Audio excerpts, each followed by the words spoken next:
This is a Sandy Boy Productions podcast.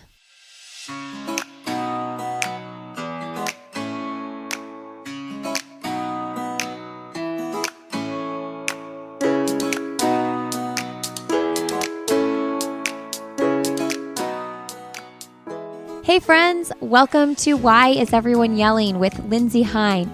I'm your host, Lindsay, and I'm so grateful you're here today. This podcast is for parents or anybody helping raise kids, and I hope that each episode brings you some encouragement, some connection, and that you feel community in these conversations. And if you ever want to reach out to me or you have something on your mind about something we talked about on the show, please reach out to me on Instagram. I'm Lindsay Hine626. You can email me, lindsay@sandyboyproductions.com. And we also have a Facebook group. So any of those places, we would love to connect with you and bring you into this community. Parenting can be really hard, and my hope is that this podcast will be helpful to you in some way, shape, or form. We're back with brand new episodes this week. We took a 4-week break from recording over the summer and re-aired some awesome episodes with Ralphie Jacobs from Simply on Purpose, Rosalia Rivera from Consent Parenting, and then 2 episodes with Katie Arnold where we talked about raising adventurous kids and the importance of unorganized play. Today, returning guest David Thomas, licensed therapist, is coming back on the show to talk about raising emotionally strong boys.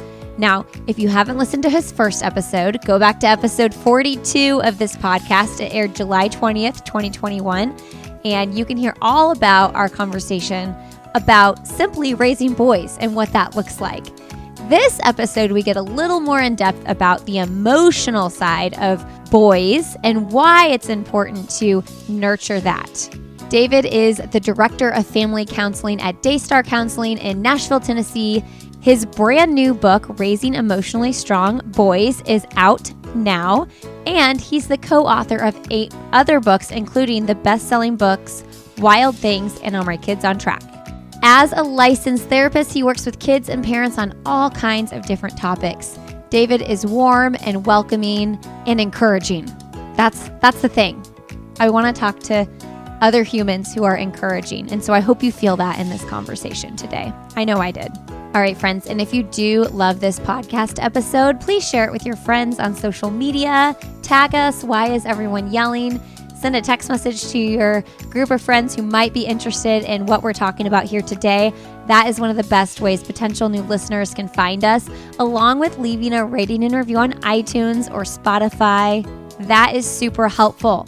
When people see that there are ratings and reviews on the show, they take a look at them and see if they want to listen. So anything you can leave there is super helpful. It takes about 1 minute. All right, this podcast is supported by Gooder. If you are looking for an amazing pair of sunglasses that don't slip around, move around when you are out on the go, this is where you need to go. I'm sure many of you have heard about Gooder, but they have fashionable, functional, and best of all, affordable shades that are very durable, which I find to be very important with little kids in the house. They have really fun colors and styles and really classic styles. I love the Amelia Earhart Ghosted Me. And you all can save 15% when you go to gooder.com and use the code Lindsay15. That's LINDSEY 15. All right, friends, I hope you enjoy my conversation with David Thomas.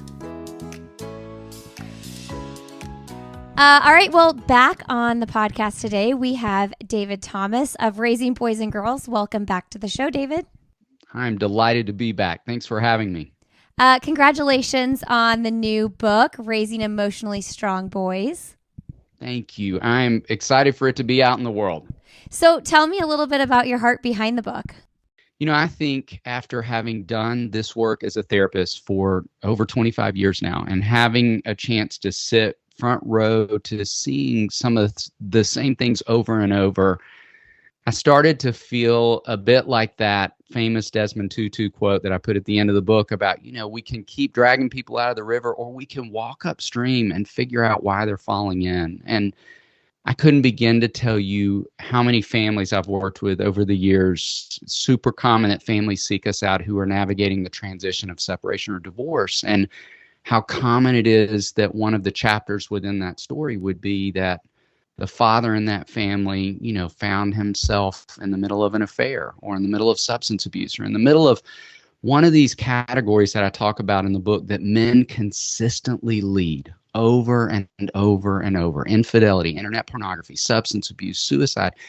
These the common denominator in all that being that it's men who can't name and navigate what they feel. So they're working hard to try to numb that out or shut that down in some way. And so having sat front row to that story or a version of that story over and over and over, I just want to be able to say at the end of my work that I did everything I knew to do to try to equip boys on the front side of development, that they can name and navigate their experience in a way that they don't have to have that chapter in their story, that they don't have to find themselves in extreme efforts to try to numb out or shut down whatever it is they're feeling or experiencing, because they've been equipped all throughout their lives with the skills and the tools to name and navigate their experience. And so I just am excited to get to be about that work with other parents and educators. I was so excited to write about that work and just take everything I've learned in 25 years of working with boys of all ages and talk about how we can put feet to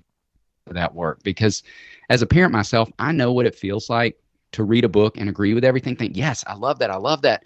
Now, how do you do that? Like, what do I do with that? And so I end every single chapter with 5 intentional practices. Like, I want parents to feel like, okay, as soon as I finish reading this chapter, I know 5 practical things I could be doing today, tonight with the boys that I love. So that was super important to me.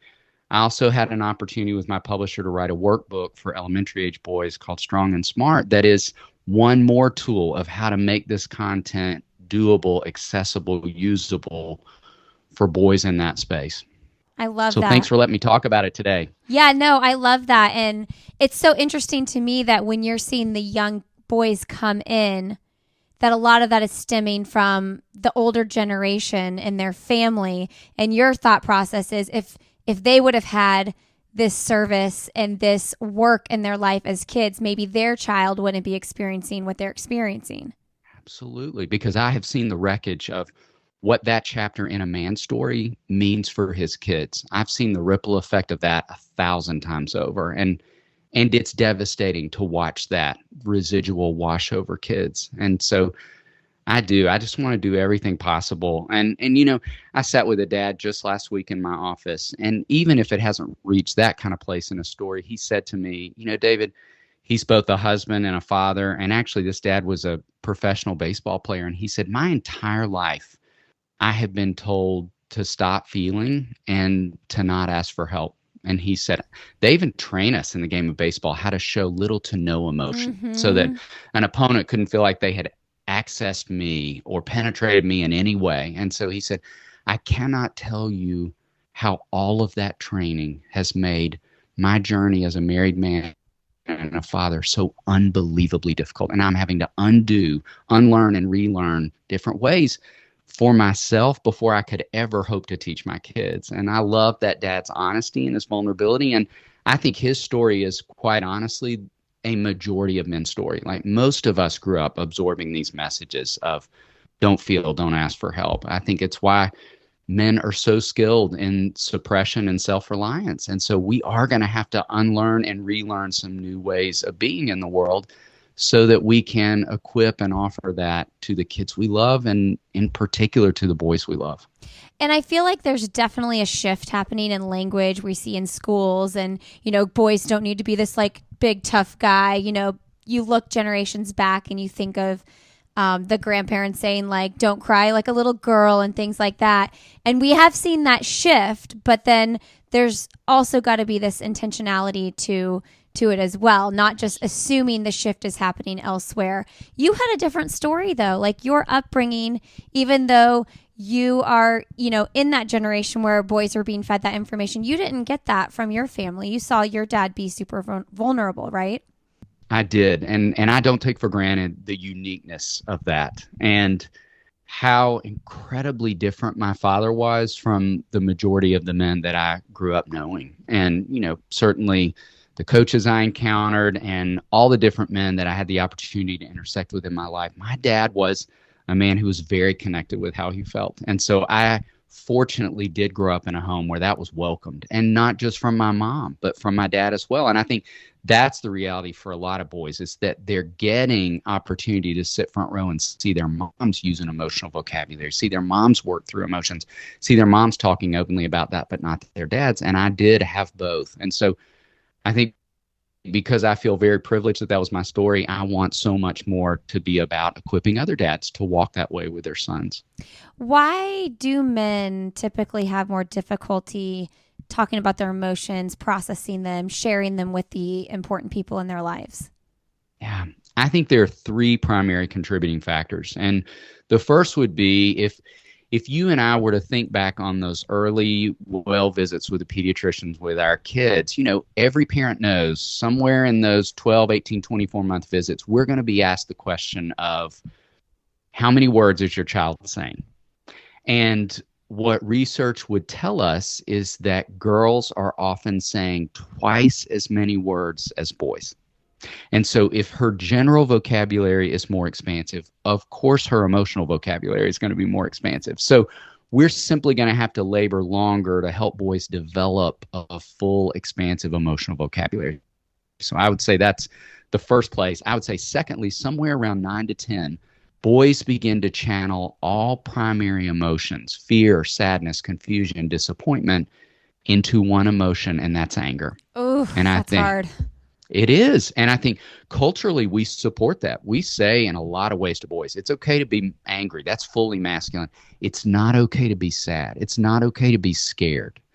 And so that's part of breaking into that messaging. And I would say that's the third thing that I think is the third hurdle we've got to jump, is that culturally we just send so many messages to boys, to males throughout their growth and development. I think about the classic phrase of man up. Like if we really dissect man up, somewhere in that, most of the time, what we're saying is stop feeling and do this on your own. Like we're feeding and fueling that suppression and self-reliance.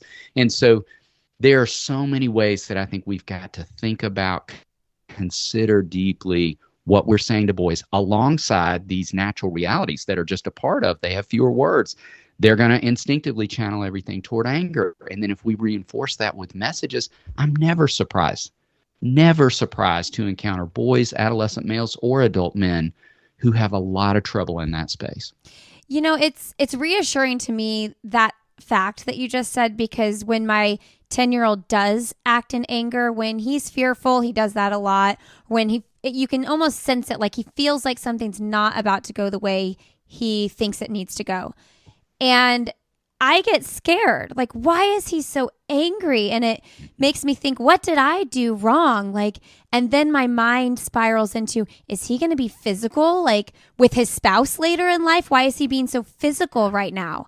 And so knowing that is like a normal response helps me. But what do we do with that? Yes. And I can't tell you how often I sit with parents, moms in particular, who talk about seeing early evidence of that anger and feeling afraid of that anger, understandably, and then forecasting that anger as you just described. I think that's most moms' experiences. Now, what I would want to say to any mom listening is there's no need to fear, if we're about this work on the front side of development, of helping him look beneath the anger, because anger is a secondary emotion. It's a derivative emotion. There's always something underneath. And I tell a story in the workbook, and I can't tell you how often I've heard a version of this. Here we are, timing-wise, heading toward the beginning of the school year, and every year I will hear boys of all ages, particularly elementary-age boys, talk about how they have an all-about-me project. That is common in classrooms at the beginning of the year, where you kind of introduce yourself to your classmates. And this first-grade boy had to make a poster, and he had to pick 5 pictures. You can only have 5 on it, that told your classmates, your new friends, something about yourself. And he and his mom were working on this project the day before it was due and had over 20 photos out on the table, and he was having a really hard time figuring out which ones. And he very much wanted to pick 2 photos that he couldn't articulate this, but the mom knew, worried someone was going to make fun of those photos or say something about it. One was in a scout uniform and one was on a vacation. And so she sensed this was going on and was trying to draw out something he would give nothing, which is common for a lot of boys. And he was getting more and more worked up the harder it became.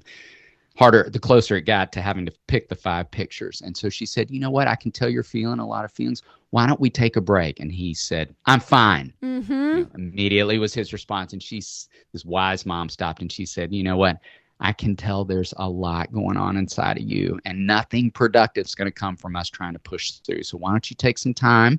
They had been working on a top 5 list, which I teach in the book and the workbook, and he was refusing to do that. And she said, I can tell you're feeling a lot of feelings. And he yelled, it's kind of funny to think about it now, but he yelled, I'm not angry. Oh, yeah.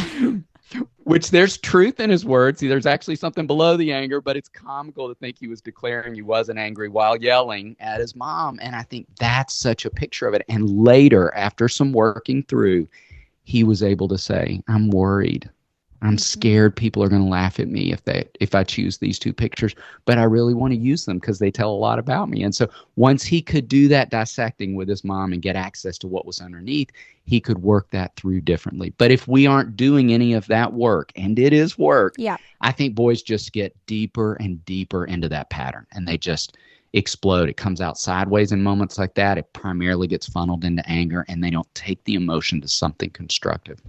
And I'm sure it's a different emotion for different kids. My son that I'm specifically thinking about when you're talking about this, it is worry for sure. Like it is same example as that mom in your workbook. We went to buy him new goggles because his goggles kept leaking or coming up when in his swim meets. And we went to Dick's and got new goggles. He was so concerned that these weren't the goggles that were going to stick and he was going to mess up in his swim meet. And he was so mad. And, I'm sitting here thinking, well, we're going to try. Like, that's why we're here. We're trying. But it turned into this angry scene at Dick's. Yes. And I know that the underlying thing was he was worried about his swim meet. And so then I get angry because I'm thinking, you should be grateful. I drove you to Dick's and bought new, swim goggles. Sure. That is a perfect picture of it right there. And what I'd want to say would be 2 things to that great story you shared is, one, it's super common. And as you heard me say, it'll stay common unless we teach something different. And teaching something different is work we do best, not in close proximity to an amped up moment. I think a lot of parents are like, I was trying to talk him down right then. And he wasn't in what I call his thinking brain. At that point, he was in that reptile brain. And it's really difficult for any one of us to make connections. So much of the work I talk about in the book and the workbook is work we do preventatively in calm moments so that boys can access the skills and tools in the right moments. But what I also would say, secondly, is that these are learned skills, no different than riding a bike, swimming in the deep end of a pool, shooting hoops, any number of things. And think on just even that example of swimming. We don't take kids to swimming lessons one time and then they've got it for the rest of their lives. Like I took swimming lessons 5 summers in a row, and then I joined swim team and swam for 10 more years. And so think about how much time I spent in the pool perfecting my strokes. That's not something we do overnight. And these learned skills of regulation will be things we want to be practicing with kids all throughout their growth and development, but not something they'll develop full mastery around by the time they're 6, 8, 10, or 12. And that would be something else I would want to say to any parent listening who finds himself forecasting all the possibilities. I was with a mom yesterday who has a 13-year-old son, and every developmental theorist would say the stretch between 13 and 15 is the worst episode of a boy's life. I'm scared. It's understandable you would be. It is a complicated stretch where for any one of us, we've never felt more insecure, more uncomfortable in our own skin, more unsteady. And so she was fearing a lot of things. And I kept saying to her, you can't make any long-term declarations about what you see with any 13-year-old boy. I don't want to go down in history as who I was at 13. I was a developing person, as is your son. So as our kids are developing, as they are learning these skills, we want to keep playing the long game of what it will look like to implement these skills differently when they're 25 than when they're 15.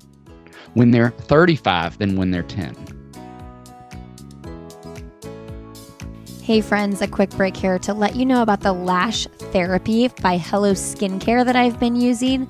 I have never been one for eyelash extensions or anything like that, and I actually just wasn't sure I believed that something Like a serum could make my eyelashes look so much thicker and longer. But man, the lash therapy by Hello Skincare has amplified the appearance of my lashes like I can't believe.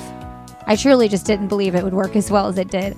I apply it every night, and then in the daytime when I put mascara on, it applies so much better as well. My mascara stays on better, and it just looks better. Now, Hello Skincare also has an awesome C-Juvenate Super Serum. That's what everybody's talking about, is the vitamin C serum these days. And they have a really great product. I use this on my skin every morning as well. You all can check out Hello Skincare when you go to helloskincare.com, and you can save 15% when you use the code Lindsay H20. All right, friends, back to the show. You know, I just had a thought as you were explaining that and talking about that 13 to 15 age. I recently read a post from an author that I really respect, and I follow her work, and it was about how to be a good first boyfriend. You know, Carrie, she's been on your podcast before. She has 4 girls.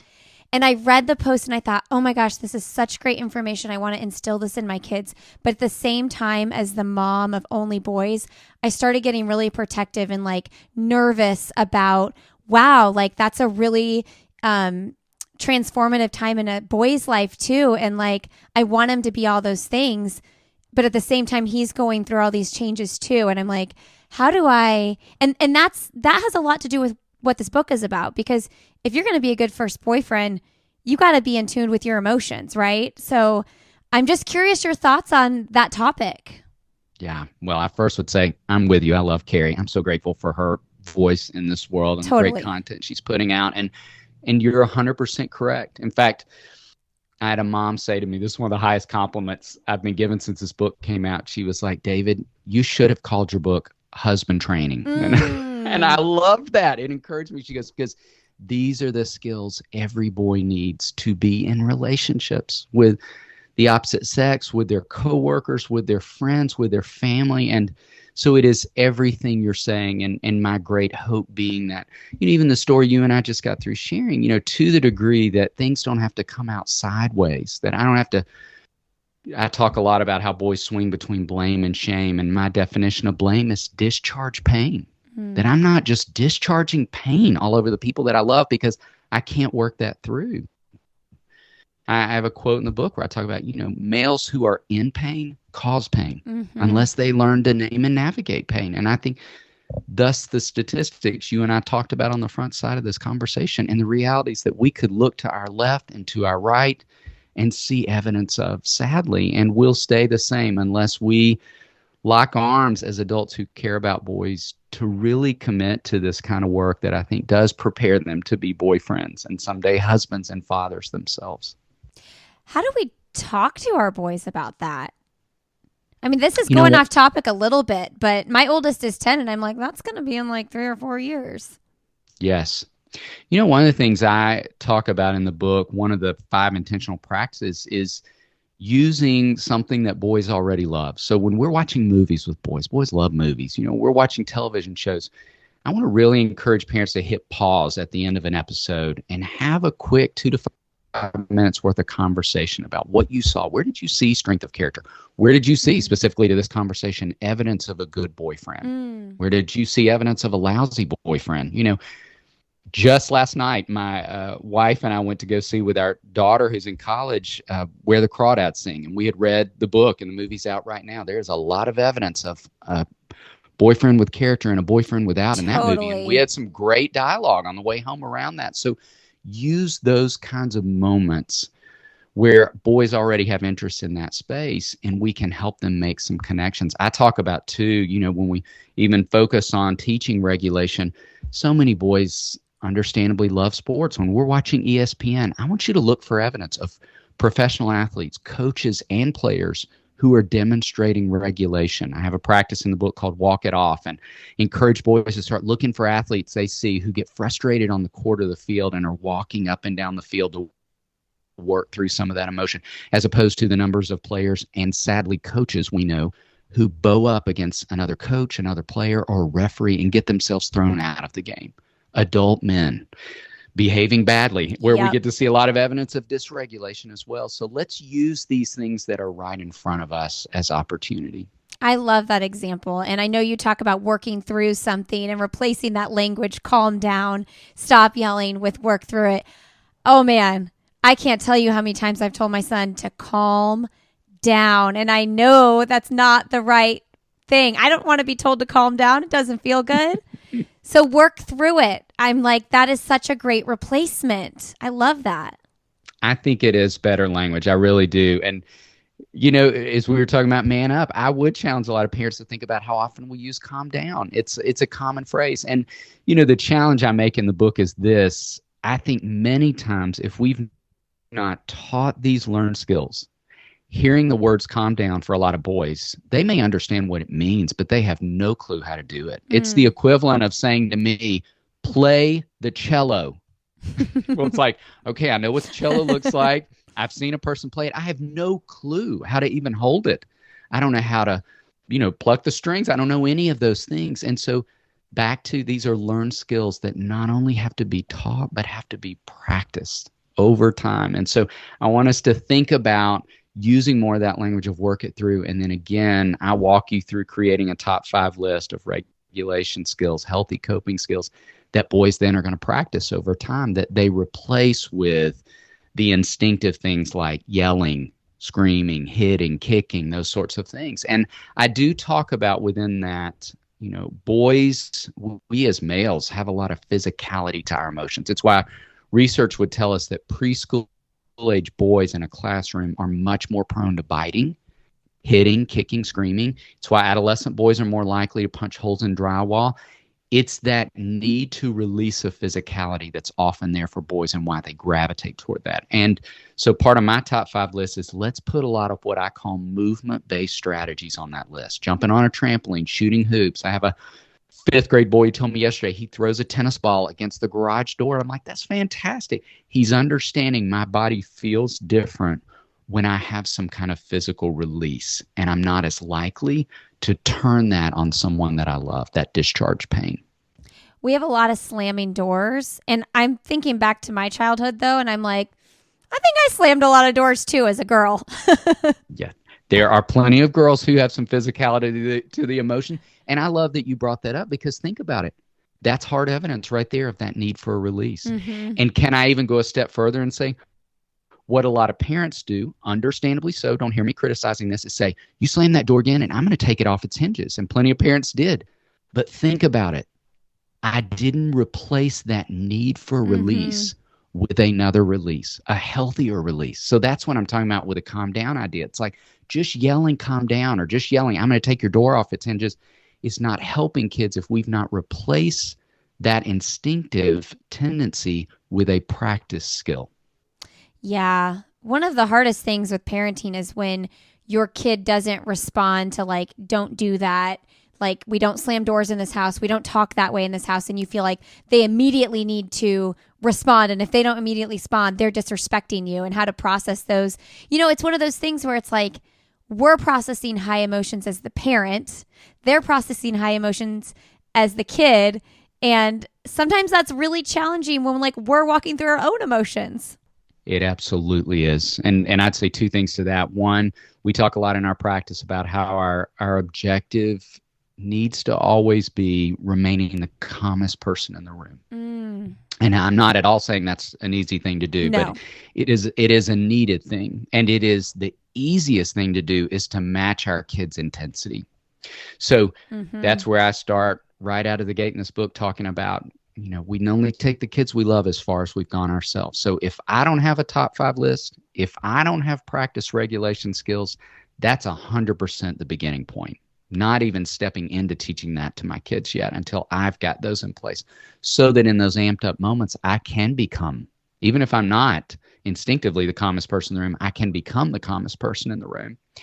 And I have to tell you that I've seen more evidence of that, or the need for that, in the last couple of years than ever before. I think the pandemic and this political climate have highlighted that. I was in the airport few weeks ago on that day, you may remember the day when we set a record number of delays and cancellations in our country, most that had ever happened in one day. And I was trying to fly from Nashville to Orlando to speak, and I had 3 delays, and then I had 2 cancellations, and I was in the airport for hours, trapped. I have never seen so many dysregulated adults in my life. And sadly, kids all over the airport watching this happen. I saw 2 adult men, professional men, be handcuffed by security and drug off for screaming violently at a gate agent. Ugh. And what I want to say is I don't want to paint myself to be the hero in this story, because I was feeling dysregulated too. I was panicked. I had to get to Orlando.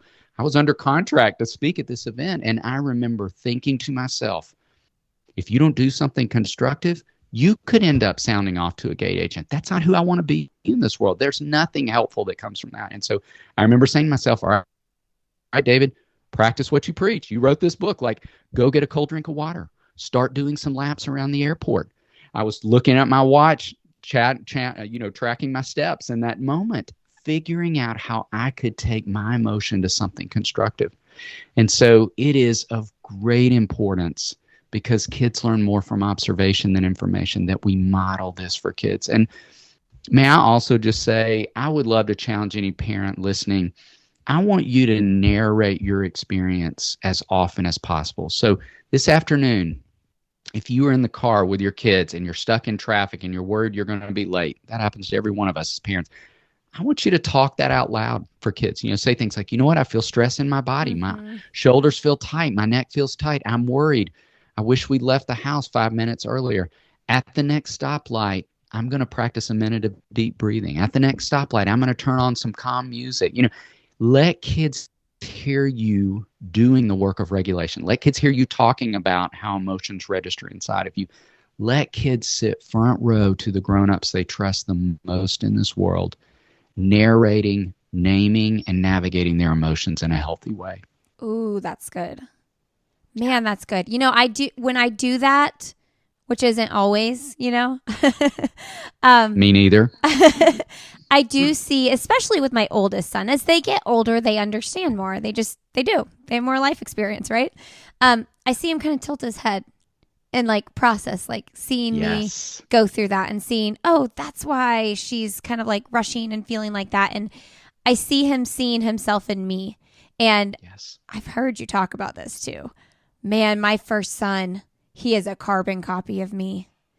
And I for sure project what he's doing on how I've felt in the past, which can be a really good thing, because I can empathize with him a lot when I see him having these really fearful emotions stir up in him, getting kind of angry. I feel that. My husband doesn't feel it as much because he's very different from my husband. But can you just talk about how sometimes as parents we project based on what our kids are doing because we see ourselves in them?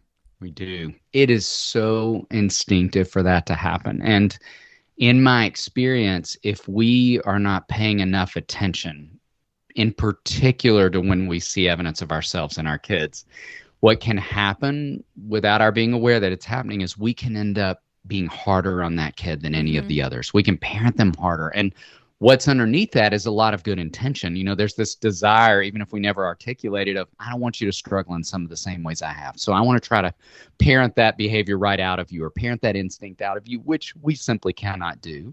What we can do, and what you and I are discussing we should do, is model for them what it looks like to navigate those moments, particularly if they're wired in the same way, to meet those kids with great awareness. I love that you touched on that, because I think it can bring us to this really great place of awareness. And, the research would currently tell us that if a kid has at least one parent who struggles with anxiety, they're 7 times more likely. And when I share that statistic, I think parents who struggle with anxiety can go straight to a place of shame, and thinking, great, I caused it. Look, I'm the contributor, as opposed to going to a place of what the research also tells us is that parents' capacity for awareness and understanding and empathy is like an Olympic gold medalist, because you know it. You've lived in that skin. So I want you to use that. If you have a child who struggles in that way, to say, hey, buddy, I know what that feels like. I've lived in that same skin. And here's some things I've learned along the way. Here are ways I want to help you. Here are things I didn't know when I was your age that I wish I had. So using that from an advantage point as opposed to just going to a place of shame that I may be the contributor in some way.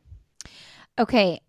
I'm super curious about these conversations with moms versus dads because my husband likes to tell me I overtalk the boys. And we definitely talked about this in the first podcast. I got to tell you, David, of all the podcasts I've done for this show, yours might be the only one he's actually listened to because I was like, it's a guy. We're talking about all boy stuff. Like, and, he agreed with pretty much everything you said, but he's always telling me, you overtalk them. They just need to be told simply and firmly what to do and where to go and move on. But I also think my husband, because of this conversation that we've had, like talking about emotions, processing emotions, there's probably a little bit of that in him that he doesn't do, right? So like I have that piece, he doesn't have that piece.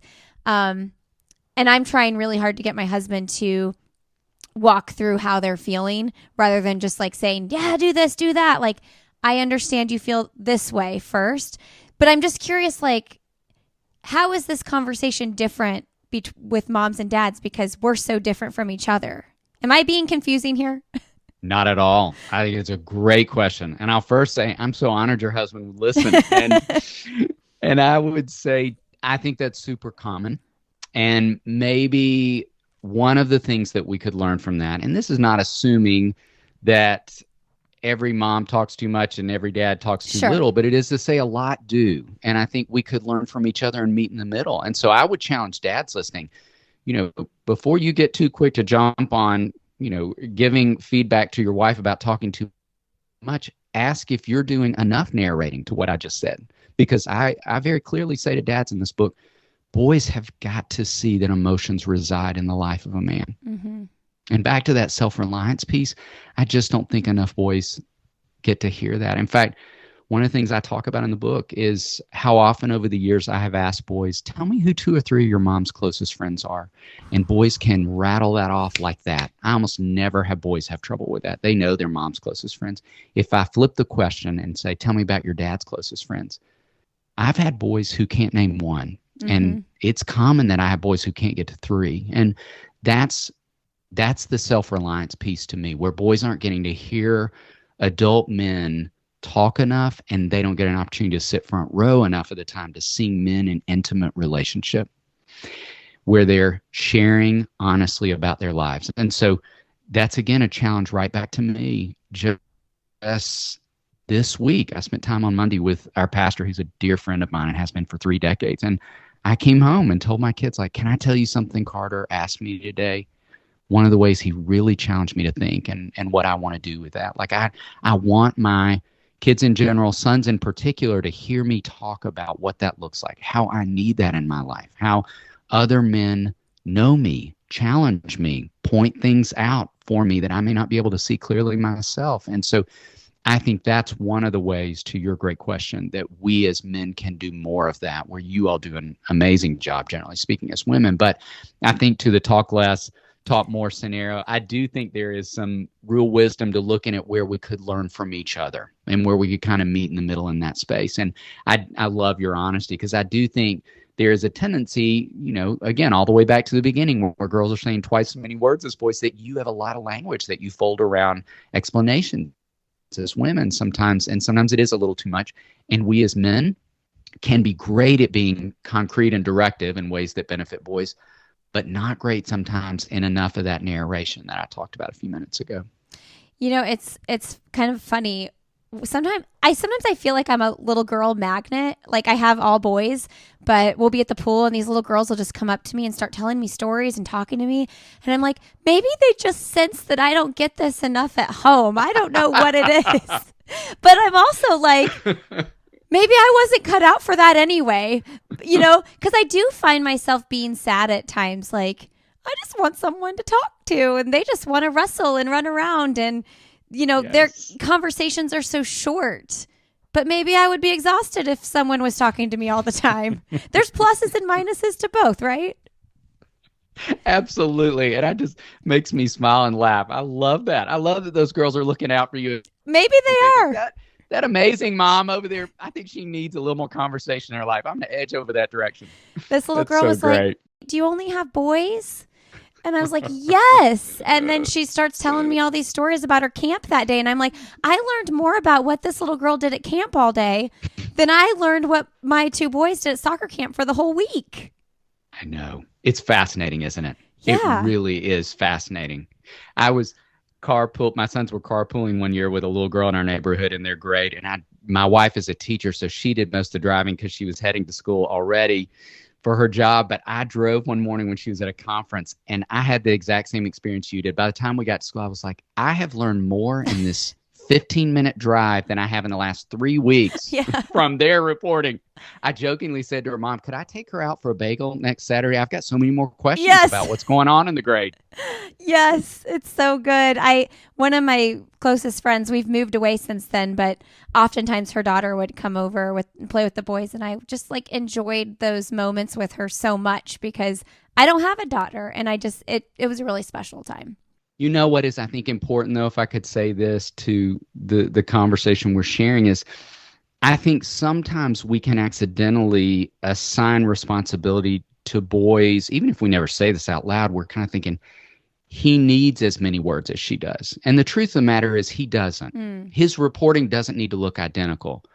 But the other mistake I think we can make is just saying kind of the whole boys will be boys. Well, he just doesn't talk. Well, he just doesn't ever tell things. And he does need to develop some skills in that space. And so I have a chapter on inward and outward and talking about developing more outward skills. And so it's not that we want it to look identical, but it is that we want him to develop some skills. And again, like everything else, unless he develops and practices the skills, they won't ever become instinctive.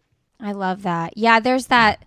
I've seen people with putting shirts on their little boys that say like something about not being boys will be boys, but boys will be gentlemen and kind and courteous and all these things.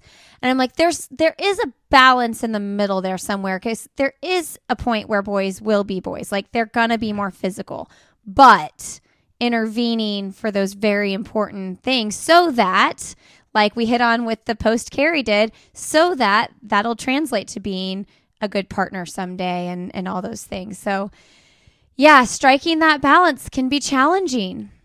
Yeah. I have a mom I'm working with right now, and I love that she says this regularly to her son. She will say in different moments when she is helping boys develop these muscles, I want you to know, she has teenage boys, she said, I want you to know that I'm always parenting you with the plan to have a great relationship with your wife someday.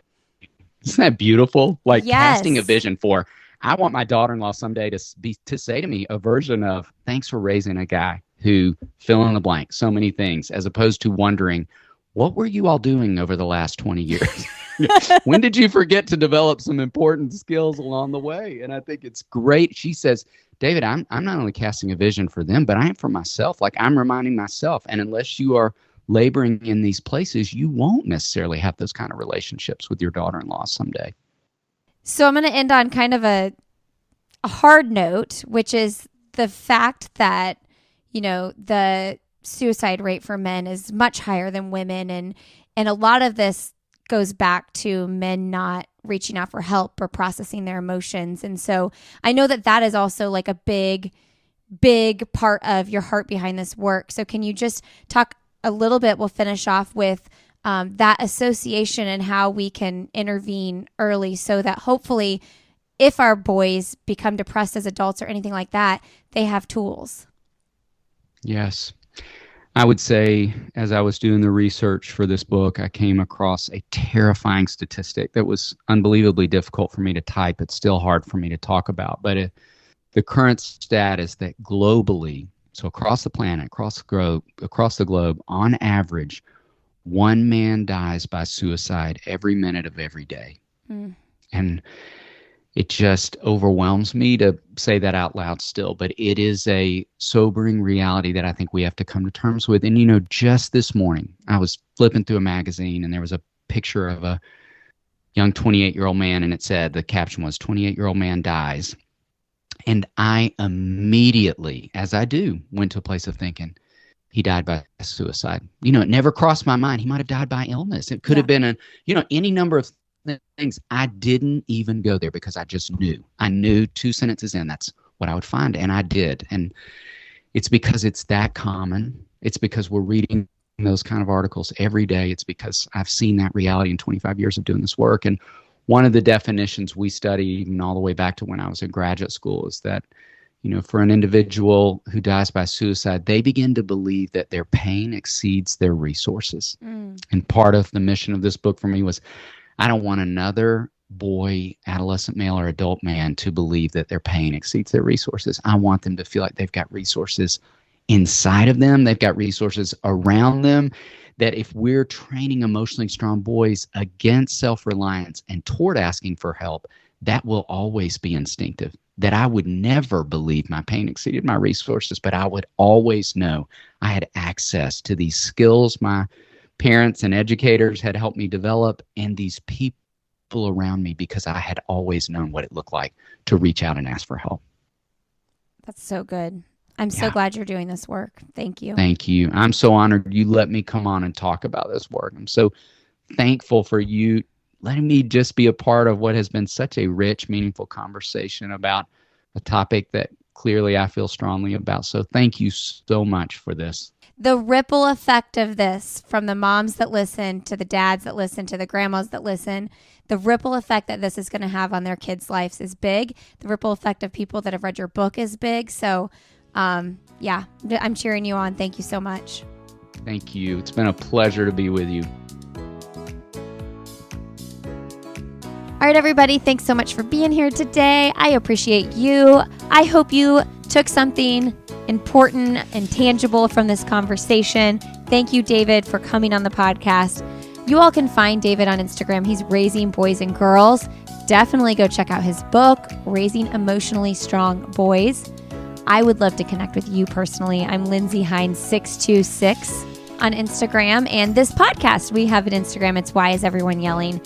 You can learn more about the network, Sandy Boy Productions, at sandyboyproductions.com. Thanks for being here. Share the show with a friend. Have a wonderful day, and we will see you next week on Why Is Everyone Yelling?